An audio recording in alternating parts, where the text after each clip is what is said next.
Hi friends, இன்னைக்கு வெற்றியின் ரகசியமாக கிருஷ்ணர் கதையை பார்க்கலாம். அது முக்கியமான கதை, மிஸ் பண்ணிடாதீங்க. மிஸ் பண்ணால் வருத்தப்படுவீங்க. வாங்க வெற்றியின் ரகசியமாக பார்க்கலாம். பாண்டவர்களில் ஒருவரான பீமனின் மகன் கடோத்கஜனுக்கும் யாதவ அரசு முருவின் மகள் மவுர்விக்கும் பிறந்தவர் பற்பரகன். முற்பிறவி யட்சகனாக இருந்தவர். தன் தாயிடம் வில்வித்தையை கற்றார். தவமிருந்து சூபிரமணியன் 3 அம்புகளை வரமாக பெற்றவர். பகவான் கிருஷ்ணரை தன் குருநாதராக கருதி வாழ்ந்த பாண்டவர்களுக்கும் கௌரவர்களுக்கும் போர் நடக்க இருந்தபோது இருவரும் வலிமை இல்லாத படைகளுடன் சேர்ந்து தான் போர் செய்ய போவதாக தன் தாயிடமிருந்து தெரிவித்து புறப்பட்டவர். இந்த நிலையில் ஒரு மரத்தடியில் நின்று கொண்டிருந்த கிருஷ்ணர் தன்னை ஒரு அந்தனராக மாற்றிக்கொண்டார். அவ்வழியே வந்த பற்பரியனிடம் மரத்தின் இலைகள் எல்லாவற்றையும் குறிவைத்து தைக்க சொன்னார். பற்பரியன் பார்க்காத சமயத்து ஒரு இலையை மட்டும் தன் காலால் மறைத்து கொண்டார். மரத்தில் உள்ள எல்லா இலைகளையும் குறிவைத்து பற்பரியன் தைத்தார். கடைசியில் அந்த அம்பு கிருஷ்ணருடைய காலை சுற்றி சுற்றி வந்தது. உடனே காலை எடுத்து மறைத்து வைத்திருந்த இலை காட்டினார். கிருஷ்ணர் தான் வைத்த சோதனையில் பற்பரியன் வெற்றி பெற்றாலும் போரில் அவன் ஈடுபடக்கூடாது என நினைத்தார். ஏற்கனவே பாண்டவர்கள் கௌரவர்களிடம் தான் கேட்ட ஒரு கேள்வி இவனிடம் கேட்டார். அதாவது என்ன கேள்வி என்றால், பாரத போர் எத்தனை நாளில் முடியும் என்பதுதான். பலரும் பல கருத்தை ஏற்கனவே சொன்னார்கள். ஆனால் ஒரே நாளில் முடிப்பேன் என்றார் பற்பரியன். தவமிருந்த போது பற்பரியனுக்கு அன்புகளை கொடுத்த சூபர்மன் 2 நிபந்தனைகளை விதித்தார். அதாவது அம்பை சொந்த பயக்காக பயன்படுத்தக்கூடாது என்றும், நீ எந்த பக்கம் சேர்கிறாயோ அந்த அணி பலம் பெறும் என்றும் கட்டளையிட்டார். போதுமான படைபலம் இல்லாததா பாண்டவர்களுடன் சேர்ந்து கொள்வேன் என்கிறாயே, அப்போது கௌரவ படை வலிமை இல்லாமல் போகும்.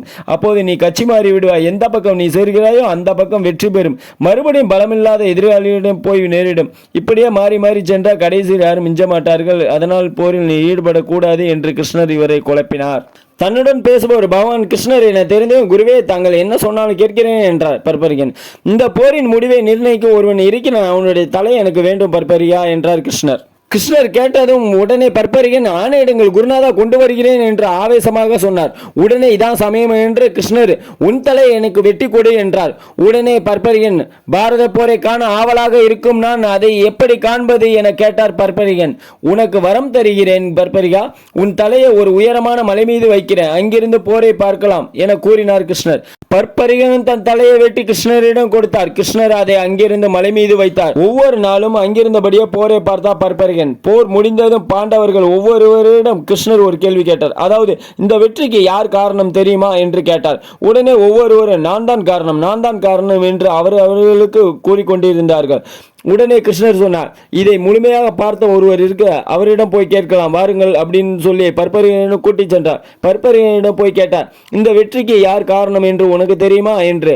உயரமான மலை மீது இருந்த பற்பரியன் சொன்னார், இதை நான் சொல்ல வேண்டுமா, எல்லாம் கிருஷ்ணரின் தந்திரமே என அந்த வெற்றி ரகசியத்தை தெரிவித்தார். கிருஷ்ணன் மீது பக்தி கொண்ட பற்பரியனை ராஜஸ்தான் மக்கள் காட்டு சியாம்ஜி என்னும் பெயரில் தெய்வீகமாக பற்பரியனை வழிபடுகிறார்கள். உண்மை மட்டுமே உறக்க சொல்லும் இந்த சேனல் உண்மை சேனல். DTGSNL ஜி கோவிந்தரா எப்போ யூடியூப் சேனல்.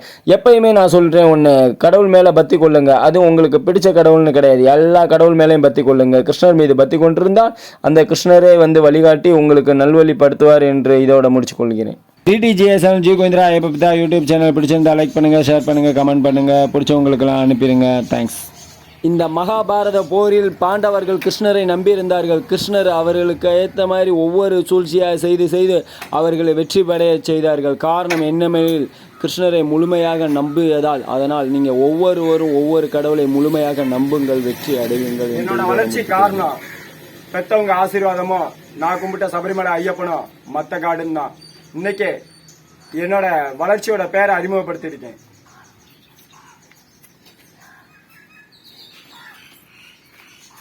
இந்த பேரு பட்டி தொட்டி மட்டும் இல்ல, எல்லா இடத்துக்கும் பரவணும், மற்றவங்களுக்கு உதவணும்.